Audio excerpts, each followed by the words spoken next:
প্রতিদিন গাজায় গণহত্যা চালাচ্ছে ইসরায়েল। ২০২৩ সালে যুদ্ধ শুরুর পর থেকে পাখির মতো মানুষ মারছে তারা।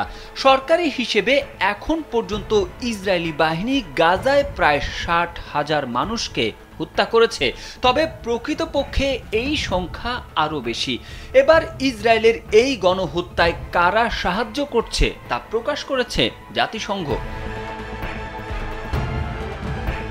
গাজায় গণহত্যা চালাতে কোন কোন আন্তর্জাতিক কোম্পানি ইসরায়েলিদের সহায়তা করছে সেগুলোর তালিকা প্রকাশ করেছে জাতিসংঘের বিশেষজ্ঞ ফ্রান্সিস্কা আলবানিজ।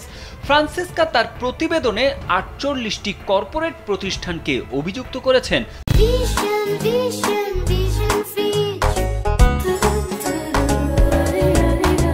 কোম্পানিগুলো শুধুমাত্র এখন আর ফিলিস্তিনের দখলদারিত্বেই জড়িত না, এগুলো গাজার গণহত্যাতেও সহায়তা করছে বলে জানিয়েছেন তিনি। ফ্রান্সিস্কা বলেছেন, এসব কোম্পানি সহযোগিতা করছে বলেই ইসরায়েল এখনও গণহত্যা চালিয়ে যেতে পারছে।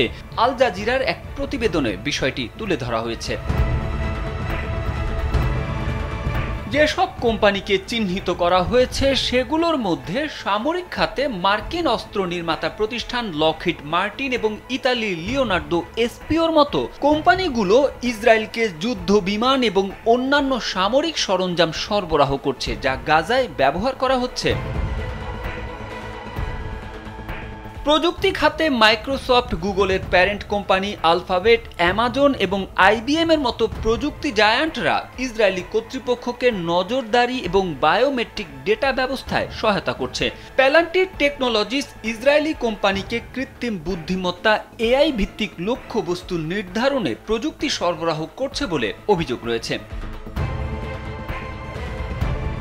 নির্মাণ ও যন্ত্রপাতি খাতে যুক্তরাষ্ট্রের ক্যাটারপিলার, সুইডেনের ভলভো এবং দক্ষিণ কোরিয়ার হাইডি হুন্ডাই এর মতো কোম্পানিগুলো ভারী যন্ত্রপাতি ফিলিস্তিনিদের বাড়ি ঘর ধ্বংস এবং অবৈধ ইহুদি বসতি নির্মাণে ব্যবহৃত হচ্ছে। পর্যটন ও আবাসন খাতে বুকিং.কম এবং এয়ারবিএনবি এর মতো প্ল্যাটফর্মগুলো দখলকৃত পশ্চিম তীরের অবৈধ বসতিতে হোটেল এবং সম্পত্তি তালিকাভুক্ত করে লাভবান হচ্ছে।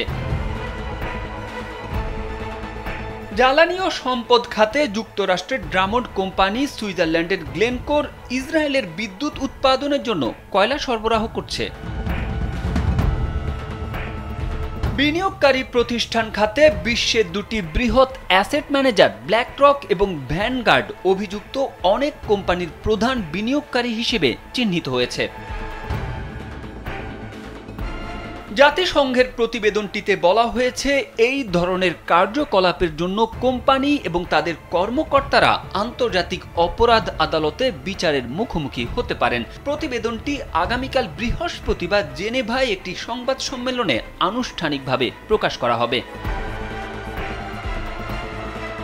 তারেক আহমেদ, কালবেলা।